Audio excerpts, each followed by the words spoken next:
Welcome to the Soul Touched by Dogs podcast, the show for dog lovers who see dogs not as toys or tools, but wise souls worth our respect and care. I'm Anke Herman, and I'm your host. I talk to awesome humans, people who do great work for dogs and their people. So come and join us for today's conversation. Hello and welcome, Meghan. I'm super excited to have you here. Hi, I'm really excited to be here.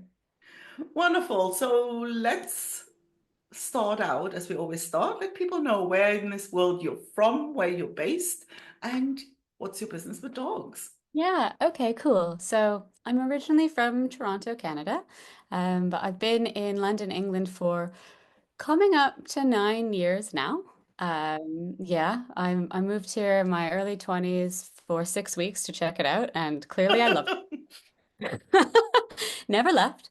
And this is kind of where I began my journey with dogs. I got the university degree. I got a job that I thought I was meant to have, related to my degree. And um, I couldn't hack the commute. I couldn't hack the sitting in one place.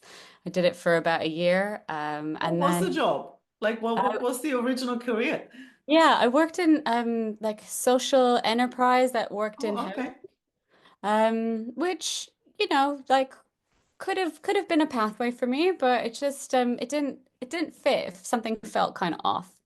And so yeah, I quit and I kind of felt like in total free fall and I was like, what am I gonna do now?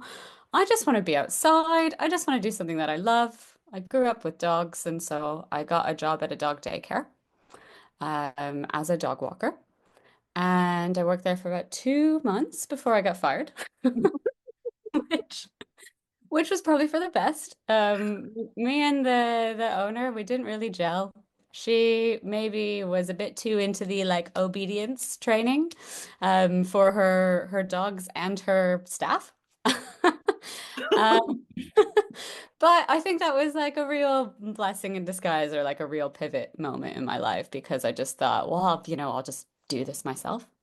So I started my own dog walking business probably in the same week. And just spent a lot of time like in my local park handing out flyers to people with dogs, being like, "Hi, can I walk your dog?" Um, and it just kind of snowballed from there. Like it really kind of like grew quite quickly. And I think that was like such a beautiful period of my life that kind of like woke me up to like what now feels like a calling or a purpose. And yeah, I think the seed for me that started, uh, when I was kind of like like really good at it, and I'm like, what is going on here? Like, why am I able to kind of like connect and be with these dogs? Like, it was about like energetic attunement. And I was really feeling like I had to be present for those dogs in order to, not lose them. Um, Oh, that would be helpful. yeah. And it's like in being present, they could feel that, and then they were more present and more responsive. And then in that, I was kind of went through like quite a significant, like transformational healing process, I would say, that then just became this like positive feedback loop almost. Um, Mm.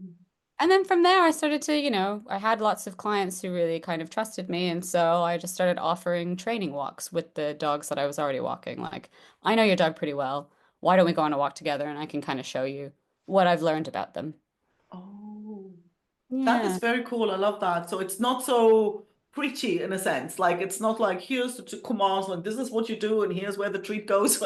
So it's more like let me share with you what I've learned about your dog while you were out working. Yeah, yeah, yeah, Oh, that's exactly. awesome. I love that. Yeah.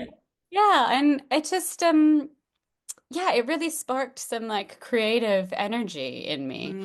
Mm. And from there, I started to develop kind of like, well, what are the values that sit underneath the work that I'm doing? So the values that I kind of started with and still really apply to my work today are attunement, like that idea of like the emotional connection, uh, curiosity, autonomy, and joy. Mm. And it was like those things that kind of were the foundation for the framework that I then developed over time. Um, and that was about a 5 year period of walking dogs and developing, working on this framework. That has evolved and is always evolving, right? Like I'm constantly learning, and every session I have and every conversation I have with a client, like it changes or informs like how I'm doing, what I'm doing, and why.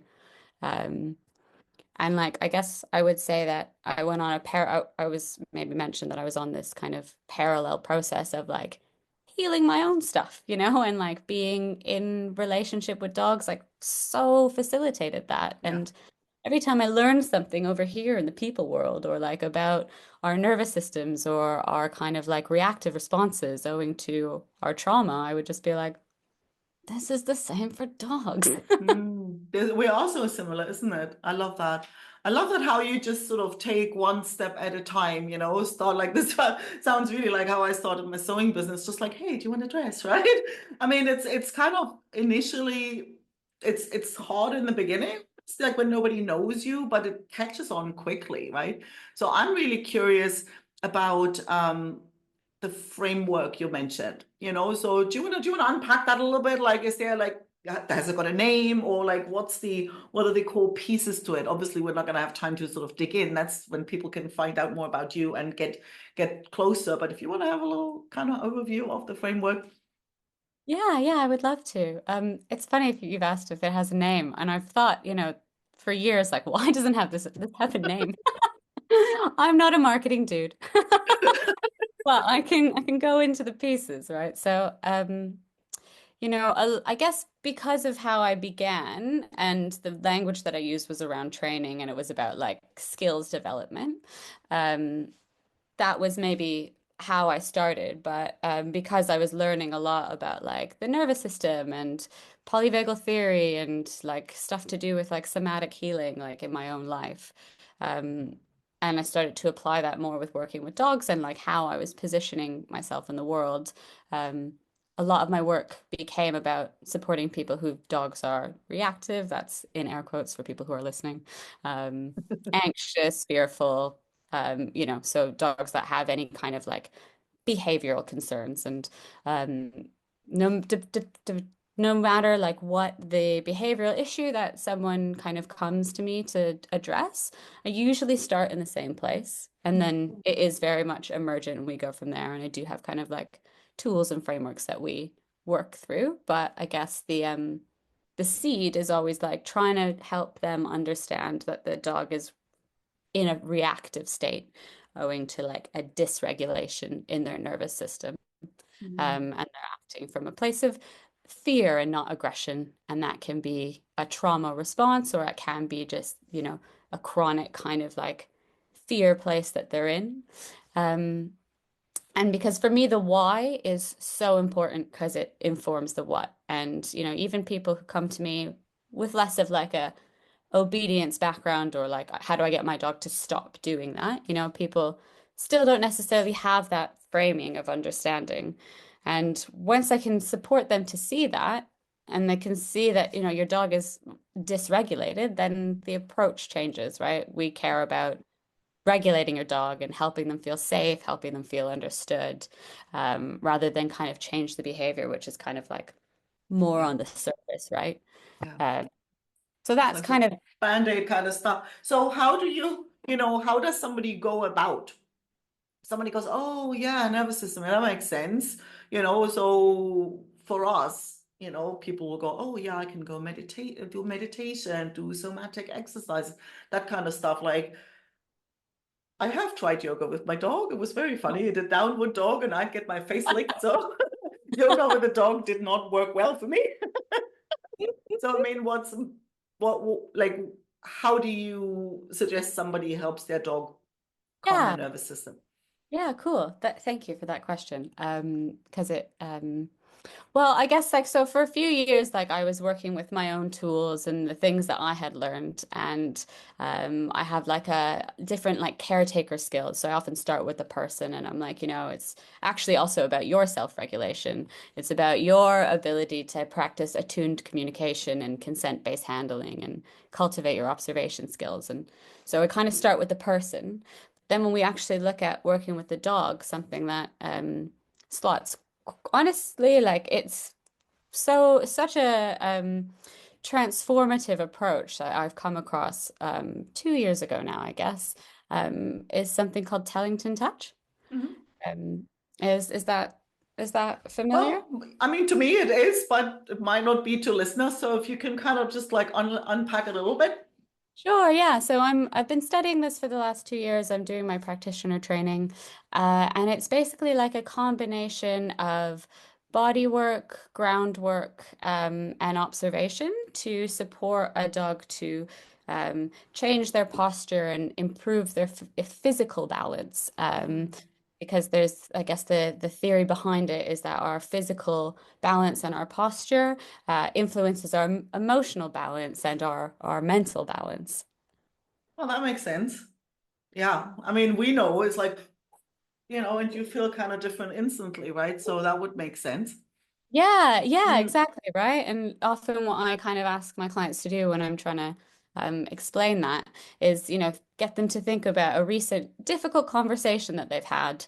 And for anyone listening, you can do that too. Think of something that was a bit difficult, a challenge at work, a conversation with a boss or something, and try and have that conversation in your mind while, like scrunching up your face and tensing your shoulders and being quite like inward and think about what the feeling tone of that is, right? And then try and reimagine that conversation again, but you've kind of exhaled, you've got your feet in line with your hips, in line with your shoulders, and you're just a bit more kind of like open.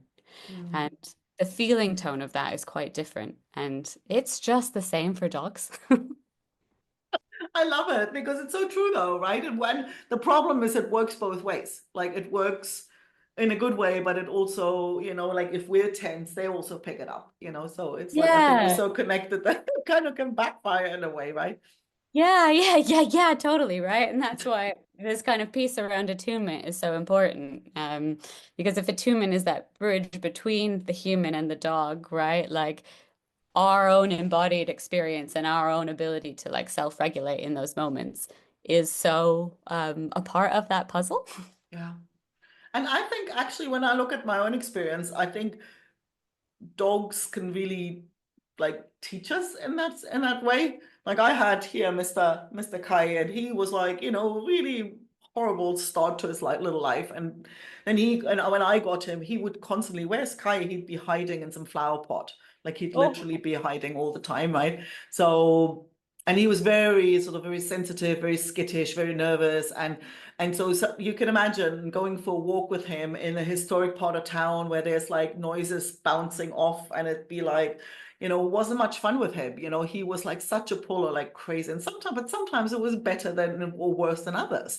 And I came to the point where I'm like, for God's sake, and then it was like, yeah, wait, how am I? I'm all right. Like I'm fine. And I'm like, well, and then I would make a conscious effort to breathe, touch a tree, and kind of like, and all of a sudden the dog would like calm down as well. So it's easy to see, and I think they can almost bring to light a lot of the time what's going on with us, right? yeah, yeah, yeah, totally. Breathe and touch a tree. That's medicine right there.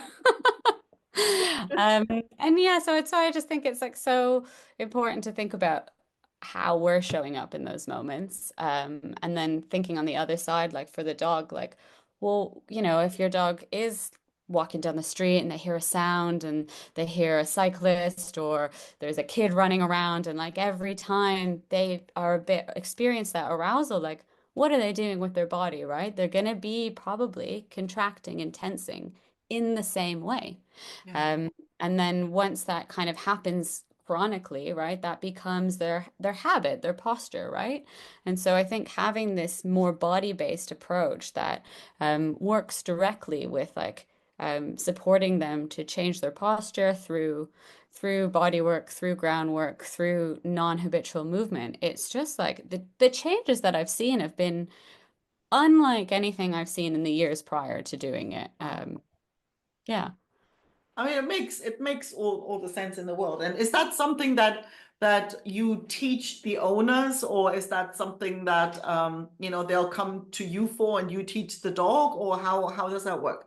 Yeah. So, um, we do a lot in the session. So I slot it into my kind of framework, but I will run a session like a T-touch session. I'm permitted to do that, even though I'm not a certified practitioner yet, because I'm already a professional, like working with dogs.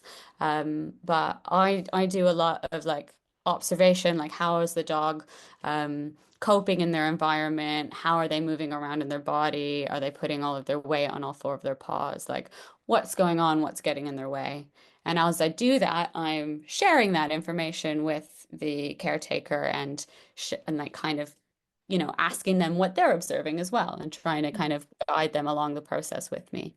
And then kind of based on whatever the observations, then that's going to inform the intervention. So, if someone's coming to me and they're saying, "Oh, my dog gets really startled with noise all the time," and then I might see that the dog has kind of an ear that's a bit asymmetrical, maybe they need some ear work and some support to kind of like release whatever's going on there. And so I'll do the touch work in the session. Or the groundwork, which was more like kind of like moving the dog through different elements in like a very slow and intentional way to influence their proprioception and their vestibular system. Um, but then at the end, we kind of like wrap up, and there's always homework. There's always like tools that they can take with them because what I also think is so powerful about T-Touch is that you don't need to be a practitioner to like have an impact, right? There's Mm. quite simple tools and like the combination of just knowing the basics and knowing your dog and trusting your intuition, like you can have a real impact. Mm. And that makes it more powerful because, not everybody is going to have to, it's just like massages, you think, well, they're kind of nice, but if I have to go to one every week, then it becomes a less optimal kind of solution if you're sort of dependent on the treatment in a way, So if there is something that people can Yeah. do by themselves with their dog, doesn't mean you shouldn't go back to the practitioner, but the day to day, if you can actually do something without needing the professional help all the time, I think it makes it more usable for people, right? Yeah, yeah, it's a really, really accessible tool. And it actually like the kind of principles are like what we're like trying to influence in the body, like actually benefits from less, not more. Like because it's not, doesn't, have you gone? Oh no, you're here. Sorry. Oh, so here. Sorry, my laptop went strange for a second. But it's not actually aiming to influence the musculoskeletal system. It works with the nervous system and it works with the fascia. And the nervous system doesn't like need a lot, right, to actually be able to like experience a shift, be offered a new neural pathway. So, you can one of my clients once called it constructive cuddles because it's like you can just do it for like 20 seconds to a couple minutes at a time and you actually can like really influence the nervous system of the dog. Oh, constructive cuddles. That's like so cute. Yeah. It's almost like permission to cuddle, like I'm all in. Yeah, So yeah. I It's always like, kind of try and hold back a bit because that most dogs don't really like it, so and we kind of really like it, but like, oh, constructive cuddles. Now there's an idea. yeah, yeah, yeah. A lot of the work that I do is supporting people to to reevaluate the way that they engage in touch with their dog. Because you're Mm, right, there is like, a lot of ways that we do touch dogs that kind of we do non-thinkingly that might actually be contributing to arousal or not necessarily being something that the dog enjoys. But this actually kind of asks you to kind of just take a second, get in your body, look at what the dog might need, and like ask them if you can touch them in that way. Um, mm. and T-touch is very much a lot about like feedback. So you do it for like 10, 20 seconds, and then you just stop. And then you'll see whether they lean in or walk off. Exactly, or do a Mm, shake or whatever it is, and then you go back. And so, I was going back to that example of the dog who might need some ear work. If I identify that, I'm not going to just start touching the dog's ears because that might feel intense, right? So it's about like finding the entry point, finding like what feels good for them, and then kind of slowly through that process of like doing it a bit, stopping, waiting for feedback, working towards the ears. So it also gives the dog the experience of being handled in a way that is consensual. Yeah. So it's quite trust building as well. Yeah, I think there's more and more people talking about that idea of giving the dog as much agency as possible, where we kind of so used to, well, not me, but but like I remember actually I had a neighbor, they had a guide dog, Yeah. and so that poor dog was like on like working all the time, and then the moment they'd unclip her, like, okay, now she got ordered to do a wee somewhere, like now and here. Yeah. Like that dog wasn't even allowed to breathe by herself, right? And it's like, Yeah. oh God, no, I wouldn't want to be in her paws for sure. So Yeah. so is there something that where you think like, okay, once we've got the dog kind of like calmed down or regulated a bit, then it's that, or is there something that would turn into a habit? It's something that you'll always do, or is it like, okay, once they kind of know how to calm themselves down, then we're kind of good? Or would you always like, just like with meditation, with well, you might not need to necessarily, but it's a good idea, or how does it work? Yeah, yeah, for sure. Well, like every case is different, and sometimes I'm in a session and I do something with a dog, and we just see them change their posture in like an immediate way, and it's a bit like weird magic. And sometimes it is more about the kind of like consistent, still putting it in. One tool that they use, which T-Touch uses, which I really, really love, is body wraps. So kind of using like ace bandages, elasticated, kind of stretchy bandages to uh, wrap the dog up in a certain way and like bring them into movement in that wrap. And what it does is it offers feedback into the nervous system and influences the proprioceptive system.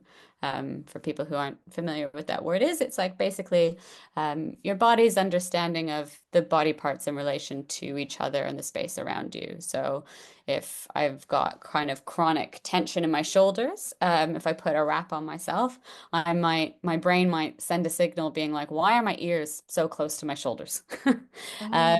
And then through that, I kind of relax, and that changes my posture, it changes my holding pattern. And so applying a wrap every day for up to 20 minutes for a period of time, different for every case, but that can have that lasting impact. But you don't need to do it every day forever. It becomes a case that, you might do it occasionally for maintenance, but these tools can have a profound lasting effect.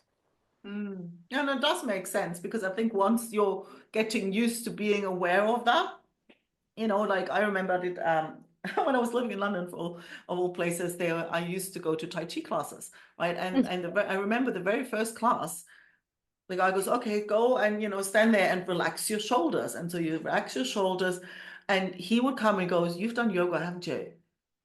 You Ah, know, and he says, I can tell, because the way you relax your shoulders and somebody who hasn't got that bodily, like that physical awareness, he says mm, like they're kind of like this, and then you kind of say, relax your shoulder, and they go kind of like that, so it's like, and he says you can tell who's done like ballet or gymnastics or kind of anything that requires you to be like really consciously aware of your body and how yeah, it's placed in space. He said you could tell immediately.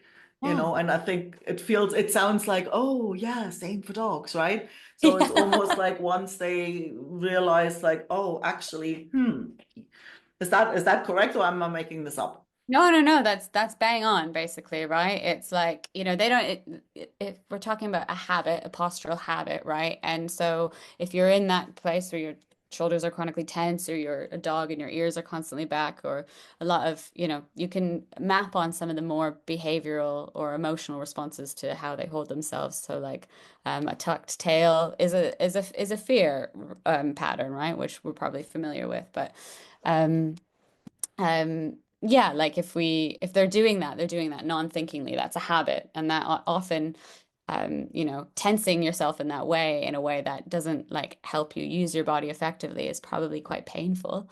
And so how does our how does our brain deal with pain, right? It like disaggregates parts of our body. So that dog with the tucked tail might not have a lot of awareness in their hindquarters and their tail, right?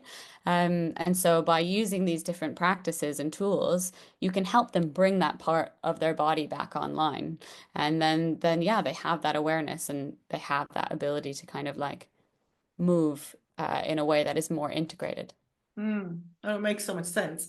So where can people go and, do you work online or do you strictly work locally, or how can people Mm. find out more and, get your help? Yeah, great. Thank you. So yeah, I recently started a Substack and I'm trying to be a bit more online. I've been doing this for 6 years now and I work locally, but I'm like ready to reach a bit further. So I've got a Substack that is free and then there's a paid version that is more about like kind of getting the live coaching and the direct support about what's going on with people and their dogs. Otherwise, yeah, I do online coaching sessions, which can have a benefit, and there are elements of T-Touch that can definitely be taught online. And then, yeah, I'm based in East London for those who are local. Awesome, awesome. So obviously we're going to have the link right below this, so I'm not going to make it hard to find. Thank you so much. That was absolutely, it's lovely to speak to somebody from London where I used to live. And so, yeah, and I love what you're doing, and I love how you're bringing, the human things and the how you bring that together in this lovely and wonderfully accessible way. So thank you. Thank you so much. Thank you so much. It's been a real pleasure being on here. Thank you for having me. Thank you. Okay. Thanks so much for listening. If you enjoyed the episode, don't forget to subscribe and leave a review so other dog lovers can find the show.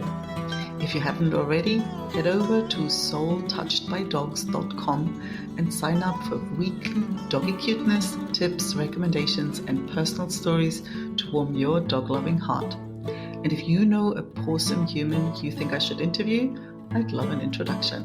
Email me at Anke, that's ANKE, @soultouchedbydogs.com.